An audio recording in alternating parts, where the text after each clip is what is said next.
Eu gostaria então de poder compartilhar a partir de hoje os 10 maiores desafios ou as 10 coisas mais difíceis de se fazer na vida. E eu gostaria de compartilhar a partir de hoje os 10 mandamentos. Eu gostaria de fazer só uma introdução, eu tentarei ser o mais rápido possível, até porque nós temos um ensaio marcado para depois do encontro de hoje, o ensaio para Páscoa. E os 10 mandamentos encontram-se, alguém sabe onde se encontra? De 1 a 17. Então, Êxodo 20, de 1 a 17, você pode abrir a sua Bíblia, seu iPad, seu iPhone, onde você tem a sua Bíblia, e eu vou fazer a leitura aqui, e nós vamos, durante alguns minutos, pensar um pouco a respeito desse texto tão, não sei se conhecido, mas famoso, do Velho Testamento. Êxodo 20, de 1 a 17. Então falou Deus todas essas palavras. Eu gostaria de, antes de continuar a leitura, chamar a atenção para isso. Que quando nós falamos 10 mandamentos, essa expressão 10 mandamentos, ela faz parte de uma tradição histórica judaica. Ela não está no original, no texto original. O que está no original é o que nós acabamos de ler. Então falou Deus todas essas palavras. Deus não falou esses mandamentos. É por isso que os 10 mandamentos são chamados, tecnicamente, de decálogo. Decálogo são os 10 logos, as 10 palavras. E os 10 mandamentos, que nós chamamos de 10 mandamentos, eles diferem bastante dos demais mandamentos que aparecem nas leis que são encontradas no Velho Testamento. E então, essa palavra apenas introdutória de esclarecimento. A expressão 10 mandamentos, ela não está no texto original, ela aparece para fins pedagógicos. Foram inseridas no texto para fins pedagógicos, os 10 mandamentos. Mas, originalmente, o que nós temos é o que está escrito aqui. Falou Deus todas estas palavras, dizendo: Eu sou o Senhor teu Deus, que te tirei da terra do Egito, da casa da servidão. Não terás outros deuses diante de mim. Não farás para ti imagem de escultura, nem alguma semelhança do que há em cima nos céus, nem embaixo na terra, nem nas águas debaixo da terra. Não te encurvarás a elas, nem as servirás, porque eu, o Senhor, teu Deus, sou Deus zeloso, que visito a maldade dos pais nos filhos até a 3ª e 4ª geração daqueles que me aborrecem. E faço misericórdia em milhares aos que me amam e guardam os meus mandamentos. Não tomarás o nome do Senhor teu Deus em vão, porque o Senhor não terá por inocente o que tomar o seu nome em vão. Lembra-te do dia do sábado para o santificar. 6 dias trabalharás e farás toda a tua obra. Mas o 7º dia é o sábado do Senhor, teu Deus. Não farás nenhuma obra, nem tu, nem teu filho, nem a tua filha, nem o teu servo, nem a tua serva, nem o teu animal, nem o teu estrangeiro que está dentro das tuas portas. Porque em 6 dias fez o Senhor os céus e a terra, o mar e tudo que neles há. E ao 7º dia descansou. Portanto, abençoou o Senhor o dia do sábado e o santificou. Honra a teu pai e a tua mãe, para que se prolongue os teus dias na terra que o Senhor teu Deus te dá. Não matarás, não adulterarás, não furtarás, não dirás falso testemunho contra o teu próximo, não cobiçarás a casa do teu próximo, não cobiçarás a mulher do teu próximo, nem o marido do teu próximo, da sua próxima, nem o seu servo, nem a sua serva, nem o seu boi, nem o seu jumento. Na linguagem de hoje, o jumento seria BMW. Nem coisa alguma do teu próximo. Vamos orar mais uma vez? Pai querido, nós pedimos que o Senhor abençoe a tua palavra, que o Senhor atualize essa palavra para nós nessa hora. Que ela seja transportada, essa leitura milenar, esse texto milenar, seja transportado para os nossos dias, para a nossa vida. Que não seja apenas, Pai, um conhecimento novo, mas que seja um instrumento novo, para que nossa vida seja melhor vivida como discípulos do Senhor. nós pedimos que essa palavra do Senhor seja lâmpada para nosso pé e luz para o nosso caminho. Nós te pedimos, Pai, que o Senhor nos ajude nesse exercício de meditação da Tua palavra. Nós colocamos diante do Senhor esse desafio e fazemos isso no nome do Senhor Jesus. Amém. Então, o primeiro desafio é que vocês memorizem essas 10 palavras, o decálogo. Faz isso, ajuda bastante, ajuda muito, especialmente para a saúde da nossa mente, da nossa memória. Então, leve esse exercício para casa.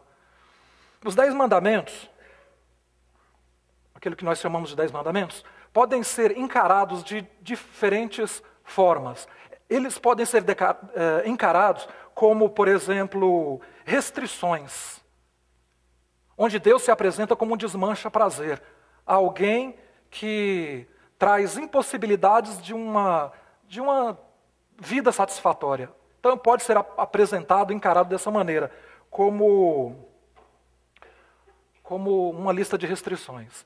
Pode ser apresentado também como uma espécie de manual do fabricante, ou uma lista de instruções, onde Deus se apresenta como o fabricante. Eu te fiz, eu te conheço, é assim que você vai funcionar bem. Pode ser apresentado também como cláusulas de um contrato, onde Deus celebra a intenção de nos abençoar, mas apresenta também condições para que essa bênção seja derramada. Pode ser apresentado também como código de ética para a organização de uma nova sociedade. Mas pode ser apresentado também como preceitos religiosos. Os budistas têm os seus preceitos, os muçulmanos têm os seus preceitos, os cristãos têm, e nós temos aqui os preceitos, alguns preceitos judaicos. E existem outras maneiras de nós encararmos os 10 mandamentos. Mas eu gostaria que nós encarássemos os 10 mandamentos como 10 desafios. 10 desafios. Ou as 10 coisas mais difíceis de se fazer na vida. Ou talvez 10 das coisas mais difíceis de se fazer na vida.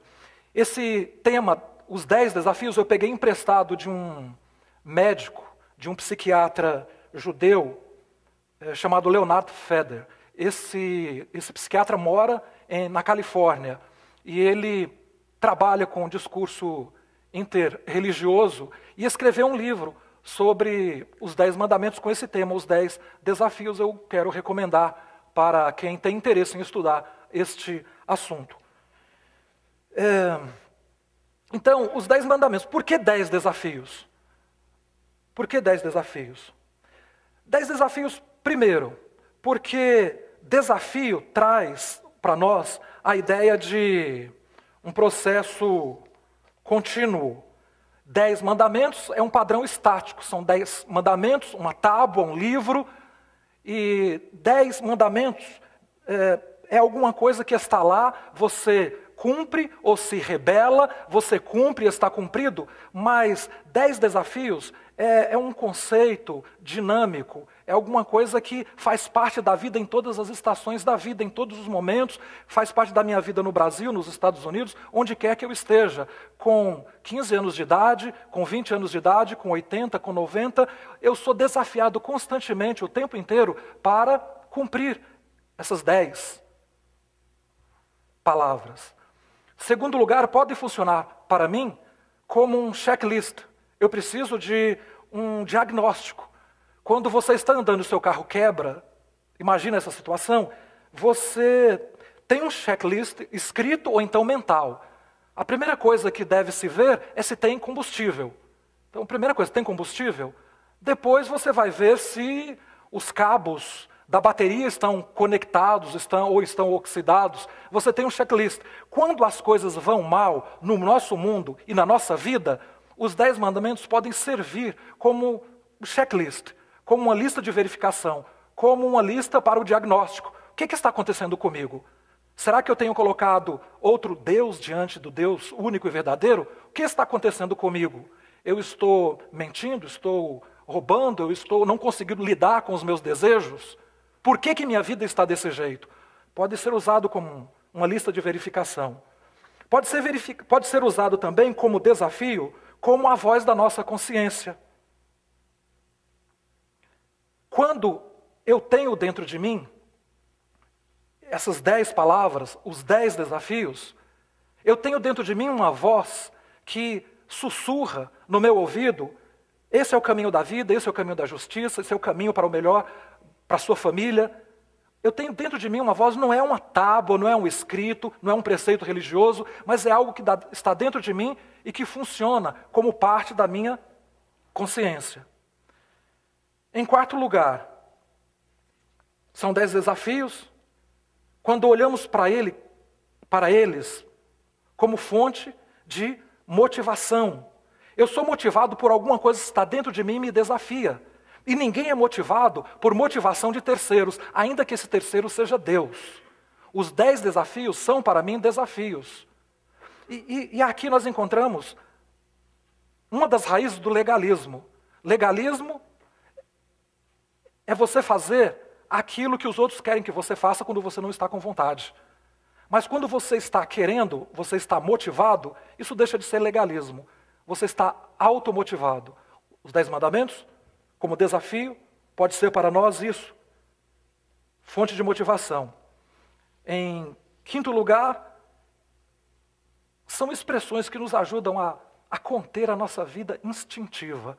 Por quê? Eu sou desafiado constantemente na direção dessas 10 palavras. Eu sou desafiado porque instintivamente nós somos levados a quebrar essas 10 palavras. O tempo inteiro. A colocar outro Deus diante do Deus único e verdadeiro, a fazer imagens de escultura, a tomar o nome do Senhor em vão, a não guardar um dia do Senhor. Todos, naturalmente, nós somos inclinados a fazer isso. Então eles visam, nos ajudam a controlar, a conter a nossa vida instintiva. Como desafio, eles não contêm elementos de punição ou equivalentes de punição. É muito interessante isso, porque nas outras, nos mandamentos, nos demais mandamentos, nós encontramos um mandamento e alguma coisa que vai acontecer se você não cumprir. Um mandamento e algo que vai acontecer se você não cumprir. Aqui não. Aqui você vê escrito: não terás outros deuses diante de mim.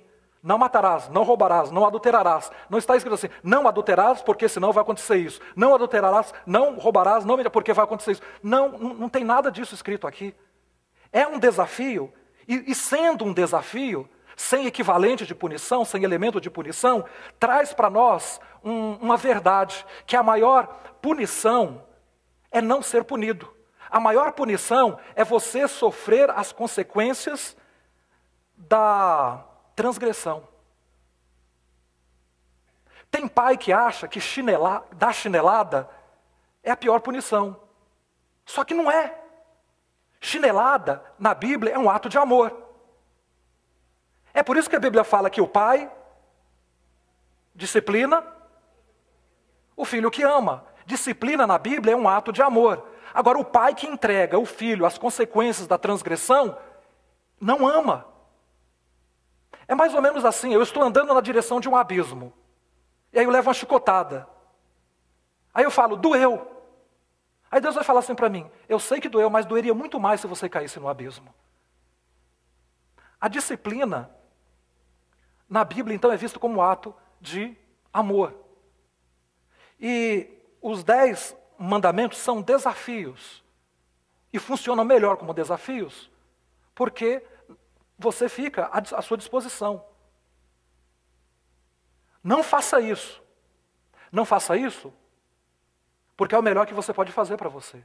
E o pior que você pode fazer para você é continuar caminhando nessa direção. E em último lugar, eu apresento isso como desafio, porque nos ajuda a atualizar a palavra de Deus. Vendo como desafio, isso tudo que está escrito aqui pode ser aplicado à nossa vida. Hoje, amanhã, nas nossas relações, durante a semana, em diferentes situações da vida. E vamos então, quais são os 10 mandamentos? Alguém sabe aí? passar rapidamente por cada um deles e depois, nos próximos domingos, nós vamos nos deter em cada um deles. Mas vamos tentar começar a nos familiarizar com cada um deles. Vamos falar o primeiro? Está no versículo 3. Não terás outros deuses diante de mim. Não terás outros deuses diante de mim, diz o Senhor.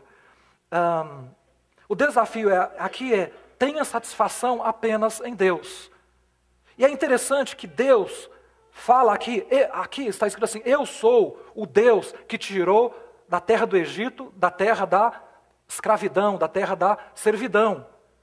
Portanto, não terás outros deuses diante de mim. Quando você estava debaixo de tirania, quando você estava escravo, quando você estava algemado, quando você estava sofrendo, preso, quem foi lá e mandou as 10 pragas e te libertou e te tirou do reino das trevas, quem fez isso? Fui eu. Todo o bem que você tem, todo o bem que você possa ter, só eu posso te dar. Portanto, não me deixe, não tenha outro Deus diante de mim. Eu sou o único e verdadeiro Deus. Não tenha satisfação, é impossível ter satisfação em outro lugar que não seja na presença do único e verdadeiro Deus. Porque todo o bem que você possa experimentar de fato, toda satisfação, vem do único e verdadeiro Deus. Segundo, versículo 4. Não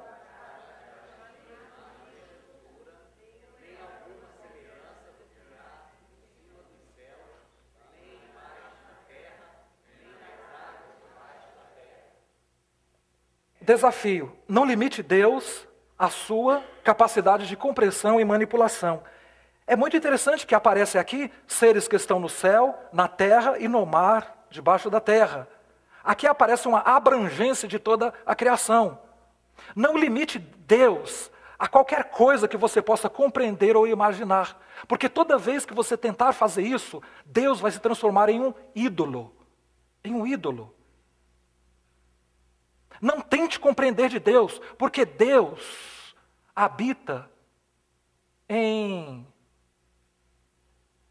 um lugar onde você não... em uma luz inacessível. Deus é completamente outro. Quem conheceu a mente do nosso Senhor? Não tem como compreender Deus. Na hora que você compreende Deus, ele se transforma em um ídolo. E o maior desafio para nós é conviver com a imensidão do mistério de Deus. Deus é um mistério. Isso aconteceu com Arão quando Moisés se ausentou. Quando Moisés se ausenta, o povo pede, faz alguma coisa aí, nós precisamos de um Deus. E aí eles fazem um bezerro de ouro. Quando Moisés chega, ele fica aborrecido com tudo aquilo. Não é para fazer nada. Deus é invisível, mas real. Você não pode ver, mas Deus está aqui. A glória de Deus está em ocultar-se, a glória do homem está em aparecer. Deus é invisível, mas Deus é real e é poderoso. Toda vez que você tenta limitar ou fazer de Deus alguma coisa que faz parte da nossa compreensão do nosso mundo, isso se transforma em um ídolo. Não farás para ti imagem de escultura. Conviva comigo, diz o Senhor, sabendo que eu sou. Quem é Deus? Diga ao povo que eu sou te enviou. Eu sou Deus. Me explica Deus, Deus não tem explicação. Quem pensa que teologia é o estudo de Deus, está enganado. A teologia não estuda Deus. Porque é impossível você pegar Deus e colocar em um laboratório, em uma sala, e começar a escrever Deus. É impossível. A teologia é o estudo daquilo que se pensa a respeito de Deus, no máximo. E esse é o segundo mandamento. Não farás para ti imagem de escultura. O terceiro mandamento. Versículo 7. Vamos lá?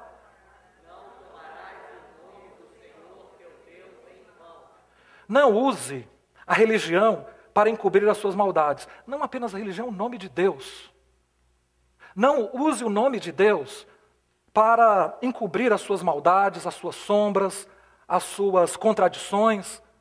Nessa época, toda vez que um profeta profetizava e não acontecia, ele era apedrejado. Não utilize o nome de Deus, o nome de Jesus. Não fale em nome de Jesus para realizar ou encobrir segundas intenções. Não faça isso. Não use máscaras, ainda que essa máscara seja a religião ou o nome de Deus. Não tomarás o nome do Senhor teu Deus em vão. Quarto mandamento está no versículo 8.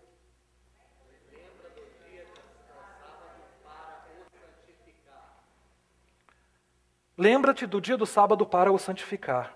Esse mandamento tem a ver com trabalho, com gente que é workaholic, viciado em trabalho, tem a ver com a tentativa de dominar o mundo, achando que através do trabalho isso é possível. Se eu trabalhar um dia a mais, uma semana a mais, um mês a mais, eu vou conseguir resolver os meus problemas.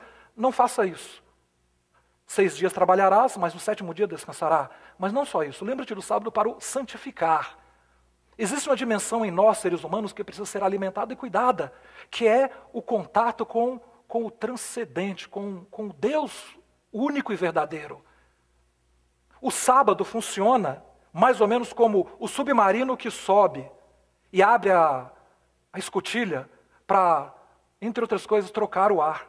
Se você não faz isso, você se perde no mar da vida. Se você, a cada período, de acordo com a Bíblia, a cada 6 dias, não tira um tempo para devoção, você vai se perder no meio dos desafios da vida. Ainda mais numa vida corrida e estressante como essa que nós vivemos. Quinto mandamento agora.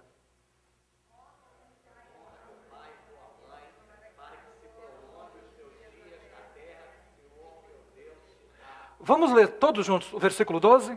Honra.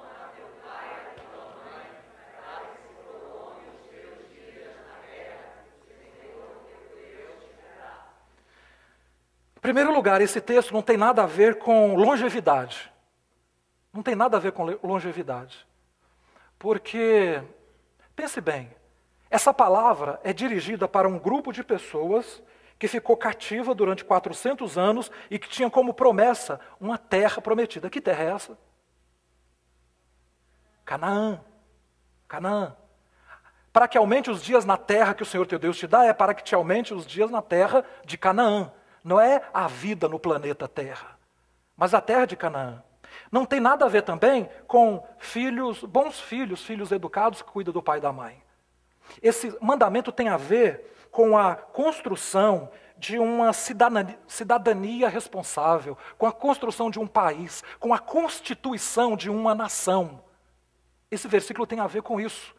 Essa terra que o teu Deus te dá, para que ela perpetue, para que esse povo perpetue nessa terra, precisa haver uma hierarquia. E essa hierarquia tem como base a família, a relação entre pai e mãe, o respeito ao pai e à mãe. Essa é uma palavra muito oportuna para os nossos dias. Porque nós vivemos em uma sociedade que está conspirando contra a família, contra a ideia de família. E eu não preciso ir muito longe, eu não preciso levantar aqui dados estatísticos. Se eu perguntar aqui nessa hora, alguém poderia dar um exemplo disso? Muitos de vocês sabem do que eu estou falando. Nós vivemos em uma sociedade que está conspirando contra a ideia de família. Hoje, família do modelo tradicional, conservador, pai, homem, mãe, mulher, filhos, netos, que são casados e permanecem casados até que a morte separe, isso é uma coisa fora de moda. Isso é um discurso retrógrado. Mas de acordo com esse texto que nós acabamos de ler, que nós estamos lendo, essa palavra de Deus é uma palavra dada para que haja estabilidade em uma nação, para que haja cidadania responsável. Honra pai e mãe. Valorize os vínculos familiares. O segredo para a destruição de um povo, para o desaparecimento de um povo, é a destruição da família. Tudo que você imaginar em termos de acabar com família, por exemplo, sacrifício de criança. Nações desapareceram, povos desapareceram. Um dos motivos foi sacrifício de criança. Oi? nossa sociedade faz isso com o aborto. Todo dia, milhares de vezes. Nós vivemos isso. Essa semana eu li no Facebook uma coisa que me chamou a atenção. Não sei quantos de vocês leram. Alguém falou assim: as pessoas estão admiradas porque apareceu uma bactéria em Marte. Mas não ficam chocadas, nós estamos abortando crianças. Conseguiram achar vida em Marte, uma bactéria. Mas nós não ficamos chocados que crianças estão sendo abortadas. Milhares e milhares. Honra teu pai e a tua mãe é muito mais do que filhinhos obedientes. É muito mais do que longevidade. Nós estamos falando aqui sobre uma sociedade estável. Vamos em frente. Sexto mandamento. Sexto mandamento, versículo 12. 13, desculpa. 13. Não matarás. Não matarás.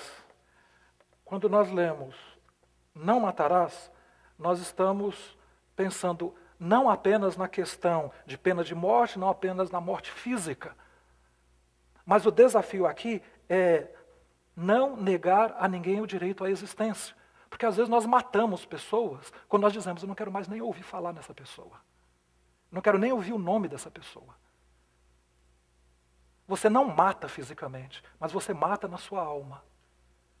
E muitas vezes nós matamos pessoas na nossa alma, só que nós fazemos nascer na nossa alma amargura.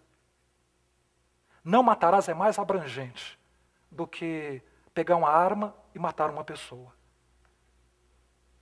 Nós vamos tratar desse assunto também. Sétimo, não adulterarás. Não adulterarás. Aprenda a dominar os seus desejos. Porque quando nós pensamos em não adulterarás, nós pensamos em não adulterarás. Nós pensamos no pecado de sexo. É pessoa casada que tem relação conjugal com outra pessoa. Nós pensamos nisso. Mas não é só isso, é mais do que isso. Esse mandamento tem a ver com contenção de desejos, com domínio de desejos. Esse mandamento se aplica a sexo, mas se aplica também a pudim de leite.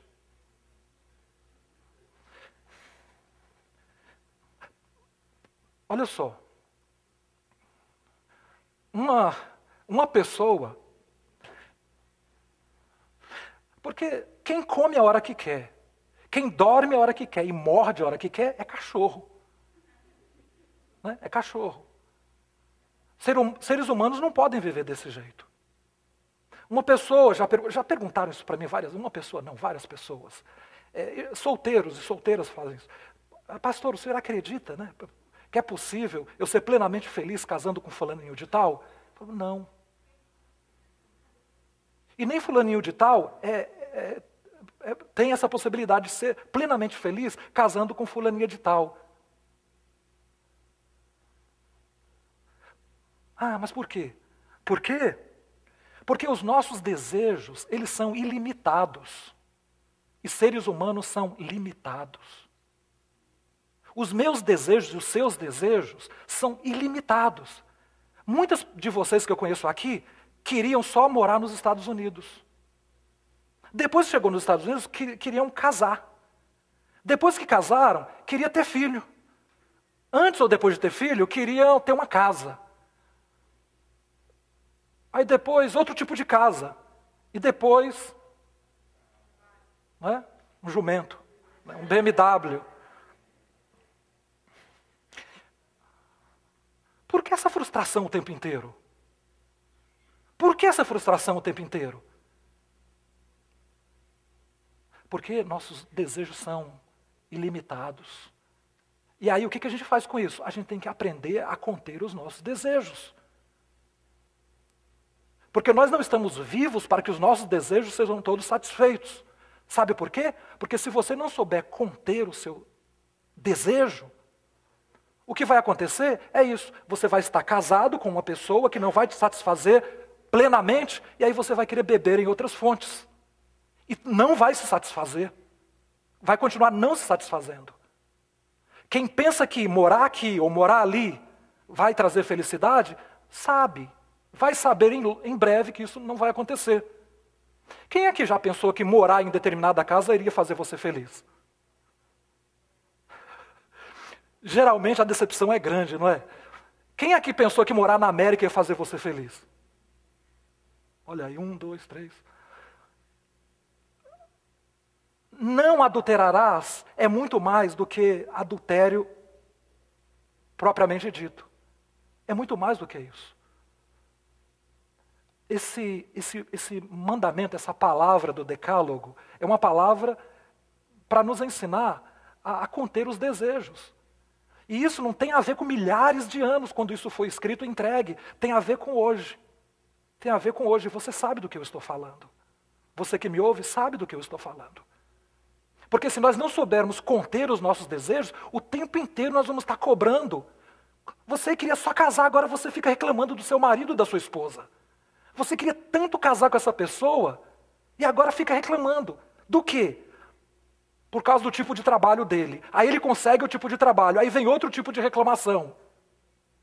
E isso é inesgotável, vai ter o tempo inteiro. Você precisa puxar esse freio de mão dos desejos, aprender a conter. Nós precisamos aprender isso, sabe para quê? Para nós sermos gratos a Deus pelo que temos e pararmos de reclamar pelo que não temos. Sermos felizes com o que temos e pararmos de sermos infelizes pelo que nós não temos. Você acha que eu sou o quê? Uma pessoa plenamente satisfeita com as coisas que acontecem na vida? Tem muita coisa que eu gostaria que acontecesse. Agora, o que me faz feliz, sobretudo, é Deus, é Jesus no meu coração. E com a vida até aqui, eu aprendi a ser grato pelo que eu tenho.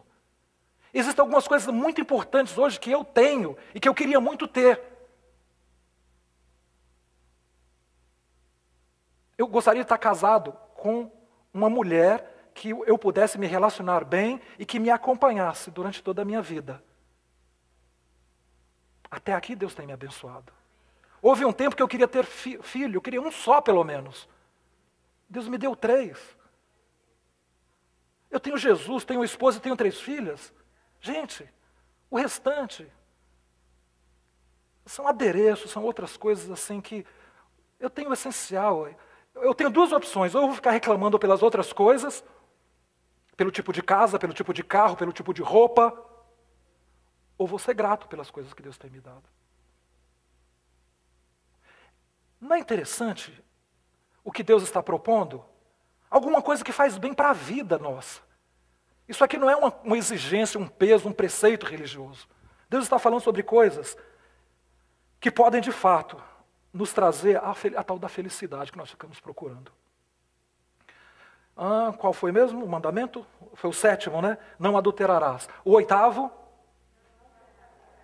8º, não furtarás. Farás distinção entre o que te pertence e o que não te pertence. Isso é muito importante. Isso tem a ver com possuir com justiça. Mais ou menos o que aconteceu com José do Egito. Lembra de José do Egito? Então, José do Egito, ele poderia muito bem ter tido relação sexual com a esposa do Potifar, que pelo que tudo indica era uma mulher muito bonita. Mas ele sabia que a mulher não era dele. Ele era solteiro. Né? Pelo menos não seria adultério. Não era dele, não pertencia. Eu vou ter o que me pertence, eu vou saber o que me pertence, eu vou possuir com justiça. Existem coisas que me pertencem e coisas que não me pertencem. Por exemplo, a Silvia me pertence. E eu pertenço a Silvia. Agora, a esposa de qualquer pessoa aqui não me pertence. As moças solteiras não me pertencem. Quem me pertence é a Silvia. A minha religião gosta muito de mulher. É por isso que os homens casam, para ter uma mulher só para eles. Todinha para eles. Amém? É isso, a gente casa para ter uma mulher só para a gente. E as mulheres casam para ter um homem só para elas. A gente não precisa ficar buscando nada em outras fontes. E aqui a gente se cuida, não é mesmo? Cuida bem do nosso cônjuge, não é? Para que ele não vá procurar, né, saciar a sede em outras fontes. Isso é lindo demais. O projeto de Deus não tem nada melhor. O que Deus planejou e projetou é o melhor. Não é uma coisa chata. Fala a verdade, isso não é uma coisa boa. Tem negócio que as coisas de Deus são chatas, as coisas de Deus são muito boas. E então, possuir com justiça, não, qual foi o mesmo? Não furtarás. É isso, não furtarás. 9, não dirás falso testemunho. É isso? Não dirás falso testemunho, ou não mentirás. O desafio é falar sempre a verdade, ou não manipular os fatos de acordo com as suas conveniências. Isso é um grande desafio. Por quê? Porque o que a gente ouve, o que a gente vê, o que eu vejo, o que a Joyce vê, o que eu vejo, o que o Maurício vê, as nossas perspectivas são diferentes. E muitas vezes nós vamos falar a respeito de uma pregação que você ouviu, uma pessoa fala uma coisa, outra pessoa fala outra. Algo que nós vimos. E nós corremos muito risco de interpretar, de sermos tendenciosos de acordo com a nossa conveniência. E acabamos cometendo falso testemunho. Isso não tem a ver apenas com perjúrio, com o crime de mentir em juízo, mas tem a ver com a maneira como nós interpretamos as coisas ao nosso redor, que nós enxergamos, que nós vemos, os nossos pensamentos. E em último lugar, o 10º mandamento é: não cobiçarás. Não cobiçarás. Não, o desafio é: para de viver no mundo do si. E se. Esse é o mandamento. Para de viver no mundo do si, porque cobiçar é isso. Ah, se eu tivesse aquela casa. Ah, se eu tivesse aquele carro. Uma vez eu li uma história assim. Um homem estava passando por aquele poço dos desejos. E aí um homem, sei lá, de uns 50 anos, e aí passou uma moça muito bonita, falou: se eu tivesse aquele corpo. Aí de repente ele ficou com a cintura fina, a coxa grossa. O mesmo depois passou, né, o homem de 50 anos, casado com a mulher de 50 anos, falou assim: eu queria ter uma mulher que fosse mais jovem que eu, 30 anos. Ele se transformou em um homem de 80. Não viva no mundo do si, porque essa é uma outra situação. Tem gente que só consegue ser feliz no mundo do si. Tem gente que só é feliz no mundo do si. O mundo do si é um mundo ideal. Se eu morasse, É o mundo do si, é um mundo ideal. É a mesma pessoa que tem a dificuldade de viver e ser feliz e satisfeita com o aqui e agora. Com o que tem. Não com o e se. E se. Então, o desafio desse último é: não viva no mundo do si. Esse é o desafio. Porque é um grande desafio, não é o tempo inteiro? Quem aqui não tem... se acontecesse isso, se acontecesse aquilo. Isso é o mundo do si. Quem aqui já falou hoje, aqui na igreja? Se. Quem já falou isso em casa, já pensou? Se. Se. Olha, dê graças a Deus pela vida que você tem nesse momento. Dê graças a Deus nessa hora, nesse momento. Fala: Pai, eu te dou graças por essa versão da minha vida agora, nesse momento. Senhor, eu sou grato, eu sou grata. Poderíamos estar em tantos lugares, em tantas situações, mas nós estamos aqui, celebrando a Deus, sabendo que, né, nós nos alimentamos, vamos nos alimentar, temos uma casa para retornar. A maioria de vocês que estão me ouvindo aqui tem um trabalho para realizar durante essa semana. Enfim, existem muitos motivos para agradecer. Não apenas a Dulce é uma pessoa que pode agradecer hoje. Aqui eu creio que 100% de nós aqui somos pessoas que podem agradecer. Nós precisamos fazer a nossa mala do mundo do si, vir para o mundo real, com gratidão a Deus pela oportunidade, pelas múltiplas oportunidades que Ele nos dá. Então, nos próximos domingos, se eu estiver aqui e você estiver aí, nós vamos compartilhar esses mandamentos a cada domingo, se Deus assim nos permitir.